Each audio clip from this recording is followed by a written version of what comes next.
अंजनगाव सुर्जी शहरात नकली फोन पे ऍपद्वारे सराफा व्यापाऱ्याची फसवणूक करणाऱ्या 2 सराईत आरोपींना अमरावती ग्रामीण पोलिसांच्या स्थानिक गुन्हे शाखेने अटक केली आहे।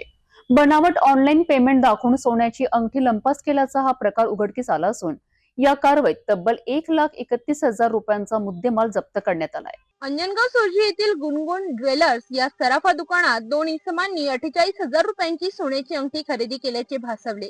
आरोपींनी मोबाईलवर नकली फोन पे ऍपद्वारे ऑनलाईन पेमेंट झाल्याचे बनावट स्क्रीन दाखवून दुकानदारांची फसवणूक केली आणि सोन्याची अंगठी घेऊन पसार झाले।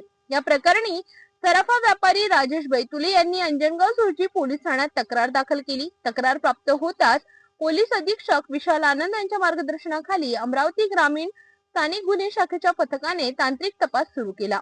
तांत्रिक विश्लेषण आणि गोपनीय माहितीनुसार अमरावती शहरातील महाजनपुरा परिसरात सापळा रचून उमेर मिर्झा जाफर बेग मिर्झा वय वर्ष 36 राहणार सागरनगर हैदरपुरा अमरावती आणि मोहम्मद शोएब मोहम्मद शकील वय वर्ष 36 राहणार नालसापुरा अमरावती या 2 आरोपींना ताब्यात घेण्यात आले।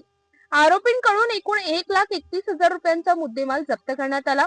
चौकशीत आरोपींनी नागपूर आणि वाशिम जिल्ह्यातही अशाच प्रकारचे फोन पे स्कॅम केल्याची कबुली दिली आहे।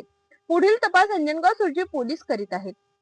नकली ऑनलाईन पेमेंटच्या माध्यमातून फसवणूक करणाऱ्या आरोपींवर अमरावती ग्रामीण पोलिसांनी मोठी कारवाई करत फोन पे स्कॅमचा पर्दाफाश केला आहे। व्यापाऱ्यांनी ऑनलाईन व्यवहार करताना अधिक सतर्क राहण्याचे आवाहन पोलिसांकडून करण्यात आले आहे।